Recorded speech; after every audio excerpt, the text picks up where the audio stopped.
And aptitude et cetera, کہ ان کا رجحان کس طرف کس چیز میں وہ زیادہ دلچسپی لیتے ہیں، اور اس کی بیس پہ پھر اسپیسیفک جو سبجیکٹس ہیں ایجوکیشن کے وہ متعین کیے جاتے ہیں۔ دوسرا اہم پہلو جہاں پہ تعلیمی ماہر نفسیات یا ایجوکیشنل سائیکالوجسٹ کام کرتا ہے ایجوکیشنل سیٹ اپ میں، وہ ہے کرائٹیریا اینڈ کانٹینٹ۔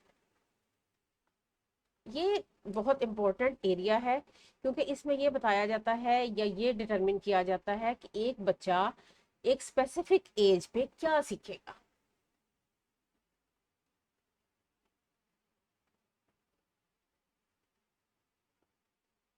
ایک پرٹیکولر جو اس کی ایج ہے اس پہ وہ کیا چیز سیکھ رہا ہے۔ اسی لیے ہم نے شروع میں بات کی تھی نا کہ ڈیولپمنٹل سائیکالوجی بھی اس سے ریلیٹڈ ہے، کیونکہ بچے کے اندر ڈیولپمنٹ اور گروتھ کے نتیجے میں جو چینجز آ رہی ہیں اس کو مد نظر رکھتے ہوئے جو ہے کنٹینٹ مین سلیبس بنایا جاتا ہے۔ اچھا، اب یہاں پہ ایجوکیشنل سائیکالوجسٹ کے جو بہت امپورٹنٹ کام ہے وہ کیا ہے؟ وہ کیا کرتا ہے کہ وہ ہر ایج کے مطابق نیچر آف سلیبس کو ڈٹرمن کرتا ہے اور کس طریقے سے بچوں کو ٹرین کیا جائے گا۔ پھر اس کے بعد وہ یہ دیکھتا ہے کہ کس ایج لیول پہ جو ہے بچہ اس کا پوٹینشیل جو ہے وہ بہت فاسٹلی یا بہت تیز گرو کر رہا ہے، جو ایج کس عمر کے اوپر بچہ جو ہے وہ سب سے زیادہ چیزوں کو سیکھ رہا ہے۔ اچھا، پھر اس کے بعد یہ ہے کہ کون سا ایسا ٹائم ہے جب وہ مور ڈیفیکلٹ سکلز کو سیکھ سکتا ہے۔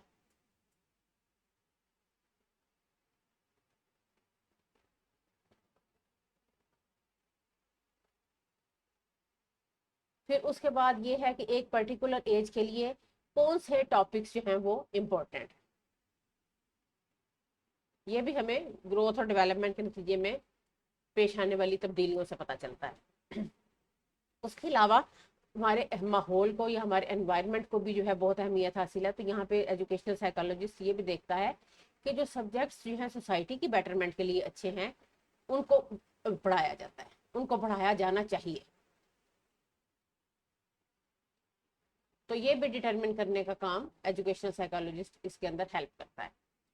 اچھا، پھر کیا ہے کہ اگر ایک بچہ جو ہے اس کے اندر پرٹیکولر ٹیلنٹ ہے تو کس طرح سے اس کو کیٹر کرنا چاہیے، کس طرح سے اس کا جو ہے وہ اس سائڈ پہ لے کر چلنا چاہیے۔ جیسے مثال کے طور پر میں نے آپ کو مثال دی کہ ایک بچے کے اندر آرٹسٹک ایبیلٹیز ہیں تو وہ اس کو گائیڈ کیا جائے گا کہ وہ فائن آرٹس کی طرف چلا جائے، یا ایک بچہ نمبرز میں بہت اچھا ہے تو اس کو آپ ایجوکیشنل سائیکالوجسٹ اس طرح گائیڈ کر سکتا ہے کہ وہ میتھمیٹکس کی فیلڈ میں چلا جائے۔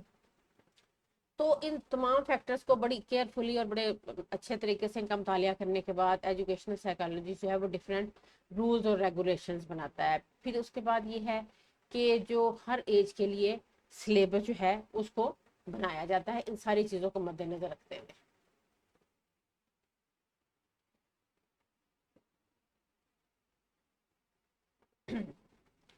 اب یہاں اس مقصد کے لیے جو کریکولم سیٹنگ کمیٹی ہوتی ہے یا وہ کمیٹی جو سلیبس بنا رہی ہے بچوں کے پڑھنے کے لیے، ایجوکیشنل سائیکالوجسٹ بھی اس کا حصہ ہوتا ہے۔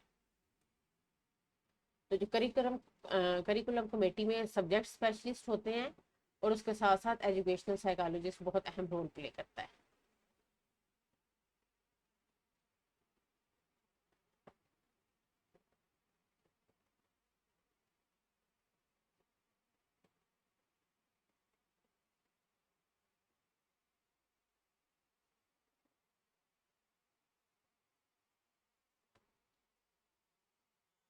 اگر ہم اس کو مثال سے سمجھنا چاہیں تو آپ یہ دیکھیں کہ جو کنڈر گارٹن کے بچے ہیں، یہ بہت چھوٹے لیول کے جو پلے گروپ اور نرسری کے لیول کے بچے ہیں، اگر ہم ان سے یہ توقع کریں کہ وہ مضمون لکھ کے دکھا دیں گے یا وہ گرامیٹک جو رولز ہیں ان کو بڑا فالو کریں گے یا بڑے بڑے میتھمیٹیکل پرابلم سالو کر دیں گے، تو ایسا پاسبل نہیں ہے۔ اس لیے وہاں پہ سلیبس ایسا بنایا جائے، وہاں اس کو محدود رکھا جائے بیسک سکلز، جیسے وہ ایسے تو نہیں لکھ سکتے لیکن الفابیٹس یاد کر سکتے ہیں، اس طرح میتھمیٹیکل پرابلمس تو سالو نہیں کر سکتے لیکن نمبر سیکھ سکتے ہیں۔ تو اس لیے ان کا جو سلیبس ہے اس کو ان بیسک چیزوں تک محدود رکھا جائے۔ تیسری بہت امپورٹنٹ چیز جو کہ ایجوکیشنل سیٹ اپ میں ایجوکیشنل سائیکالوجسٹ فیسیلیٹیٹ کرتا ہے وہ ہے میتھڈ آف ٹیچنگ۔ کہ اس میں ایک تو ٹیچنگ میتھڈ آ جاتا ہے، دوسرا یہ ہے کہ اسیسمنٹ کس طرح سے کی جائے گی، کویشچن پیپر کیسے بنائے جائیں گے، پھر جو آپ کا ایگزامینیشن سسٹم ہے وہ سیمیسٹر سسٹم ہوگا یا اینول سسٹم ہوگا، پھر اس کے بعد جو ہے وہ جو سلیبس ہے اس کی ریلیونس جو ہے وہ میتھڈ کے ساتھ کس طرح ہوگی، یعنی کون سا سلیبس کس طریقے سے پڑھایا جائے گا۔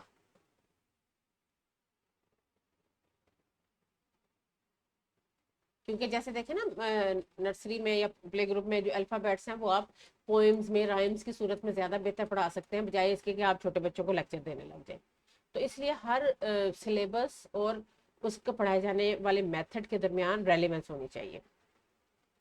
اچھا، اگر ہم اس کو اب یہ دیکھیں کہ تھوڑا سا اس کی مزید تفصیل میں جائیں تو جو ایجوکیشنل سائیکالوجسٹ ہے یا تعلیمی ماہر نفسیات ہے وہ یہ دیکھتا ہے کہ سلیبس جو ہے ہر گریڈ میں، ہر کلاس میں، ہر لیول پہ یونیک اینڈ اسپیسیفک ہونا چاہیے۔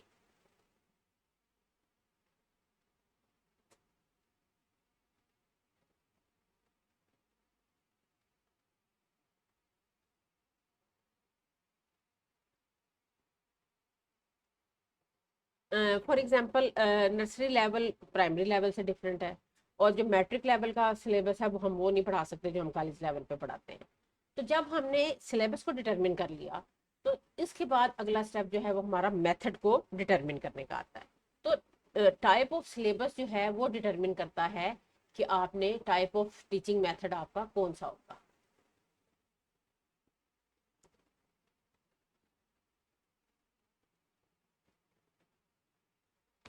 اگر ہم نرسری لیول کو دیکھیں تو وہاں پہ بچے کس طرح سے سیکھتے ہیں، وہ مختلف کھیلیں کھیل کے، پوئمس پڑھ کے، کلرنگ کر کے، اور ایسی ایکٹیویٹیز جو بہت زیادہ فن بیسڈ ہوتی ہیں۔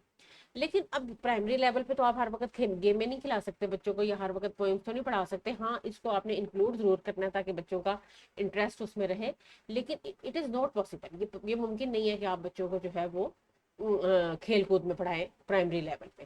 پھر اس کے بعد جو ہے وہ اب پرائمری لیول پہ آپ لیکچر بھی نہیں دے سکتے، لیکن جب آپ کالج لیول پہ جاتے ہیں تو وہاں پہ لیکچر میتھڈ بہت اچھے طریقے سے کام کرتا ہے۔ سو اس سے یہ ثابت ہوتا ہے کہ جو ٹیچنگ میتھڈ ہے وہ کن کن چیزوں سے افیکٹ ہو رہا ہے۔ نمبر 1 ہے ایج، اسٹوڈنٹس کی ایج کیا ہے۔ نمبر 2 ہے کہ سلیبس کس طرح کا ہے، اور نمبر 3 ہے کہ آپ کی گریڈ یا کلاس یا لیول کون سا ہے۔ تو یہ ساری چیزیں مل کے ٹیچنگ میتھڈ کو ڈٹرمن کر رہی ہوتی ہیں۔ اچھا، اس کے علاوہ تعلیمی ماہر نفسیات کا اور جو کام ہے وہ یہ دیکھنا ہے کہ جو ڈفرینٹ بچے ہیں ان کا آئی کیو لیول جو ہے وہ دیکھا جاتا ہے کریکولم بنانے کے لیے، کیونکہ ایک جگہ پہ ہر طرح کے بچے ہوتے ہیں، ڈل بھی ہو سکتے ہیں، سلو بھی ہو سکتے ہیں، انٹیلیجنٹ اور گفٹڈ بھی ہو سکتے ہیں۔ تو ان سب بچوں کو ہم نے ساتھ لے کے چلنا ہوتا ہے۔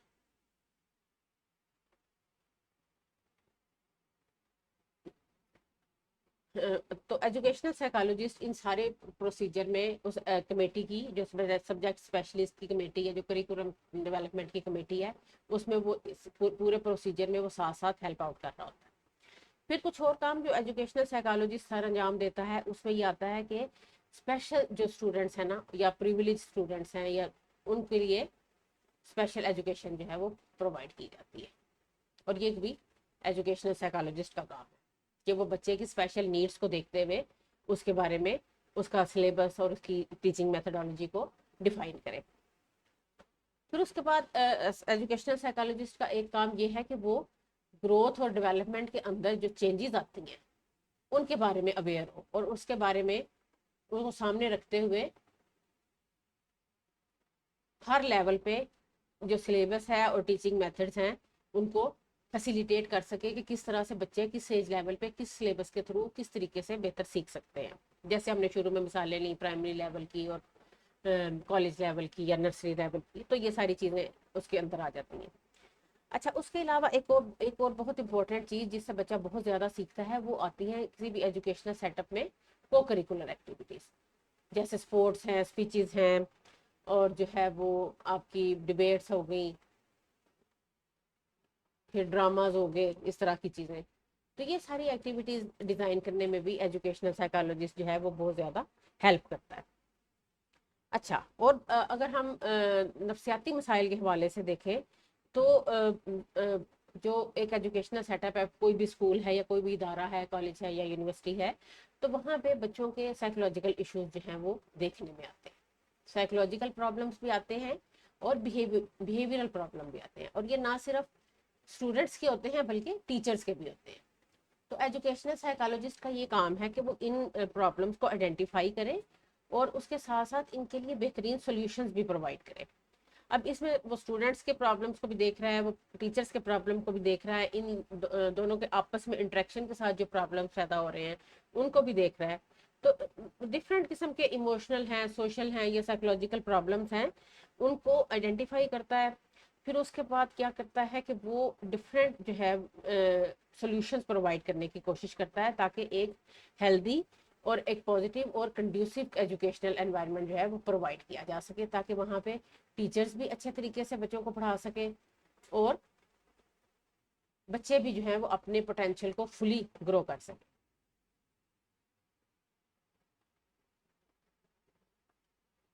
تو یہ سارے ڈیوٹیز تھیں جو کہ ایجوکیشنل سائیکالوجسٹ پرفارم کرتا ہے، اور کس طرح سے بچوں کو لے کے ساتھ چلتا ہے، اور سبجیکٹ اسپیشلسٹ کے ساتھ جو ہے وہ ہیلپ کرنے کے ساتھ ساتھ ڈفرینٹ مسائل کو بھی حل کر رہا ہوتا ہے. امید ہے کہ آپ کو یہ پسند آئی ہوگی اور آپ کو اس سے فائدہ ہوگا. اگر ایسا ہے تو میرے اس کو لائک کریں، شیئر کریں، میرے چینل کو سبسکرائب کریں. Thanks for watching.